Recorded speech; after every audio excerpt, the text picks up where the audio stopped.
Mga kalingap, ito pa ang mga YouTube channel na dapat nating suportahan. Associate Kalingap Reactors. Associate Kalingap Reactors. Please subscribe. RJ Moto TV. RJ Moto TV. Magandang araw muli sa inyo mga kalingap, mga kaibigan at mga kakabsat. Tumuli ang inyong Kuya RJ Moto para sa isang reaksyon na ating gagawin sa pag-uusap ng mag-ama na si Kalingap Dan at si Kuya Brooks. At ito nga, si Kuya Brooks ay muli nang nakabalik dito sa Daet at isa ako sa mga natutuwa na malaman na ito ay nakabalik na ulit. At bago natin bigyan na reaction, ay binabati ko muna kayo na isang mapagpalang araw. Sama po kayo naroroon. Mag-iingat po tayo palagi at tuloy lang nating suportahan ang lahat ng adhikain ng Team Kalingap sa pangunguna ni Kuya Val Santos Matubang, Ate Edna Vlogs at Kalingap Rab po. So ito, bigyan po natin ng pakinggan po natin muna yung malalim na pag-uusap ng mag-ama bago natin bigyan ng reaction. Kaya sa akin, gusto ko din na magkakasama-sama tayo dito dahil halos sabay naman tayong pumunta. Ayoko din na maiba ka ng grupo or mapunta sa ibang organisasyon. Magkahiwalay tayo, 'di ba? Parang nasa iba ka tapos nandito ako sa Kalinga. Parang syempre gusto ko magkakasama rin tayo. Lalo na kamag-anak natin lahat, si Kuya Val, sila Kalingap Rab. Si Kalingap Rab nga nagchat-chat na nung nalaman niya yun na naalis ka, nag-message sa akin si Kalingap Rab na nalulungkot siya bakit ka daw aalis. Kausapin daw kita na yun nga, wag ka daw umalis. Ngayon sabi ko hindi naman siya alis insan, lang, para magpapahinga lang. So yun guys, napakinggan natin yung sa loobin ni Kalingap Dan. At talagang namang pati si Kalingap Rab ay gusto niyang papigilan kay Kalingap Dan yung pag-alis ni Kuya Brooks dati. Alam naman natin kung anong dahilan, pero ang pinag-umpisahan, pero hindi natin alam kung ano yung talagang totoong sa loobin ni Kuya Brooks, At dito pa sa video na ito, dito natin malalaman lahat. Napaka kumbaga masaya tingnan na nakabalik na po siya. At nag-alala din si Kalingap Rab sa kanyang pag-alis. Tuloy po natin ang video mga Kalingap. Thank you thank you dun sa message na galing kay Kalingap Rab. So hindi mangyayari yun. Hindi mangyayari talaga yun kasi para pa na gagawa tayo ng ibang grupo. Hindi tayo ganoon. Ang sa akin lang naman maging maayos ang lahat Kasi ang daming gustong magiging okay ang lahat, ang Kalingap na walang gulo. Tama. Kaya kung napapansin mo ako minsan, yung mga pasaway, sinasaway natin lately. Pero itong ngayon, hindi ko na sinasaway kasi dahil nagdayalo tayo. Tama. So kamag-alala, Kalingap Dan, at tayo ay iisa pa rin. Hindi mangyayari na magbubukod ako o gagawa ako ng ibang grupo. Hindi mangyayari yun. Basta sama-sama. Sama-sama tayo. Okay.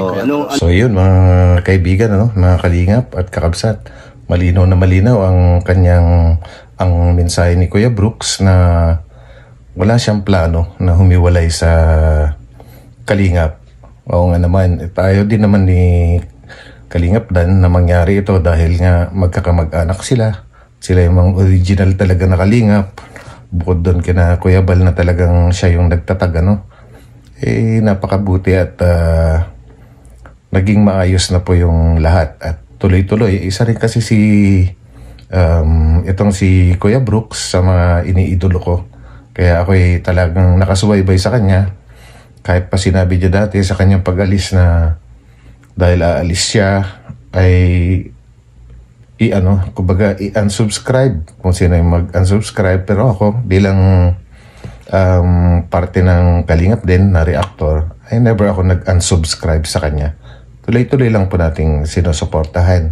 Kasi magkakapatid po yan kumbaga natural lang na nagkakaroon ng hindi pagkakaintindihan minsan, pero hindi magtatagal at siguradong maayos at maayos din yan. So ituloy po natin yung video mga Kalingap. Ang ginawa ko nung bagong dating, galing Taguig, galing Maynila, papunta dating dito, kahapon, nung umaga, pumunta ka ako kay Kuya Val sa bahay nila, sa Lighthouse. Hindi ko lang nabutan si Auntie na dahil wala. And then, binigyan natin yung ating pasalubong kasi yun naman ang ating kaya, pero masarap naman yung tipas, hopya na yan. Hopya, tipas, ayan. Ayan, basta huwag kayo mag-alala mga kalingap, mga kaibigan, mga Dan o Brooks. Na hindi po mangyayari yun. Tuloy-tuloy po ang ating pakikisama kung saan tayo nanggaling. Okay. Doon po tayo hanggang sa huli nating hininga. Ayun, napakaganda ng mga tinuran, mga sinabi ni Kuya Brooks, no? Na talagang kung saan siya nag-umpisa ay doon na siya hanggang kamatayan. Grabe. Solid. Kumbaga, solid kalingap talaga si Kuya Brooks. Kaya nakakatuwa na magkakasama-sama na ulit. Buo na ulit yung dating samahan. Kaya patuloy din po natin suportahan si Kuya Brooks. Tuloy po natin para Salamat. So, Kuya Brooks, ano mensahe mo kay Kuya Bal at kay Tita Edna? Siyempre, si Kalinga Prab din. Ang mensahe ko sa mag-asawa, mag-ina, at sa mag-ama. Huwag kayo mag-alala dahil di naman ako tao na masama ang ugali. And then, ang niisip ko lagi, maging mabuti po tayo habang nabubuhay hanggang sa huli nating hininga. At ako po ay nakikisama sa lahat ng bagay. Kaya nilalawak ko yung aking pananaw, ang aking pag-iisip. Dahil hindi po basta-basta pag pumasok ka sa social media, kung hindi mo isipin o gagawin ang ikabubuti sa lahat, magiging masama ka. So sorry po, Tol, watid na, kung mayroon man akong hindi nyo nagustuhan sa mga sinasabi ko minsan sa live natin, dahil tayo ay hindi maiwasan na nagla-live tayo na naging topic natin yan, kasi isa tayong vlogger. Siya tayong vlogger. At saka, okay po mag-alala na si Kuya Brooks ay hindi po marunong magtanim na sama ng loob. So yun mga kalingap, no? Napakaganda ng mensahe ni Kuya Brooks para kina Kuya Val, kay Ate Edna, at kay Kalinga Prab, na talagang humingi rin siya ng paumanhin kung meron man siyang nagawang hindi maganda, mapagpakumbaba rin. Marami rin kasing mga nag-react nung panahon na yon. Maraming mga nag-comment na hindi maganda at marami ring nagtanggol kay Kuya Brooks. Ganun po talaga. Intindihin na lang po natin at ang mahalaga ngayon ay nandito na siya, nasa dait na po siya ulit at magiging maayos na ang lahat. Ayun, Kuya Brooks, ipagpatuloy mo yan, ano? At, sige, tuloy din natin yung video para ma-reactionan. Thank you po sa mag-asawa kay Kalinga Prab. So, Ate Edna, love lang. Love lang po. Hindi po ako galit sa inyo. Hindi po ako kung ano man yung nasa isip ng iba na ako ay kung may sinasabi ako against sa'yo. Hindi po. Ano lang po, paalaala. Hindi po dapat tayo mag-away at magiging dahilan nila na maging content nila tayo kasi tayo ay nasa social media. So, hindi po dapat mangyari yon. So, basta sa akin, wala na po yun. Tapos na po yun. Kaya binura ko na po at private ko na po yung mga live ko noon na against dun sa sinabi ko sa inyo. Wala na po yun. Kahit double check nyo po sa aking channel. Dalawa po yun. Aking upload na akin na pong na-private na. Ayan. Sige po, basta tuloy po tayo. Ayan. Kuya Val, Ted na. Ayan, Rob. So, balik-balik po tayo sa ating gagawin, ating ginagawa. Saka, gusto ko yung banding ba? Na magkakasama tayo. Yun, salamat Kuya Brooks at sana ay magkakita ulit kayo ni Tita Edna. Opo. Nangyari pa yan. Magkita mo kami. Andun pa rin yung respeto namin. So yun mga kalingap, dahil nasubaybayan ko yung kwento na yun, ay yung mga live na ni Kuya Brooks dati, tsaka ni Ate Edna, para sa akin hindi naman po talagang away. Kumbaga, para sa akin ano lang yun kumbaga nagkalabasan lang ng mga dinadala, yung mga napapansin, yung mga ganon, which is napaka-natural na nangyayari sa isang pamilya.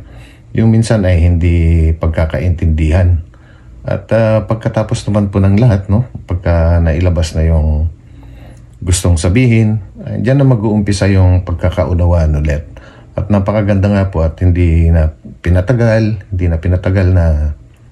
at hindi natuloy sa totoong away. Kumbaga, maganda yung naging resulta at mabubuo na sila ulit. Kaya, congratulations sa ama ng Kalingap, si Kuya Bal Santos Matubang, kay Ate Edna, kay Kalingap Rab, kay Kuya Brooks at kay Kalingap Dan, no? Masaya kami na makita po kayo ng buo at magkakasama. Dahil totoo naman na iisa lang yung atikain ninyong lahat, natik lahat, sama ko na rin yung sarili ko na makatulong sa mga nangangailangan. So yun po mga Kalingap, no? Ipagpatuloy po nating suportahan silang lahat na mga original na Kalingap. At ganun na rin po ang inyong lingkod, Kuya RJ Moto. Sama nyo na rin po sa inyong susuportahan. So hanggang dito na lamang at magkita-kita po tayong muli sa aking susunod na upload. God bless us all. Kung nagustuhan ninyo ang video na ito ay pakibigyan naman ako ng isang like at kung hindi pa nakasubscribe ay pakipindot na rin po ang subscribe button. Maraming salamat at abangan ang aking next upload. God bless po sa lahat.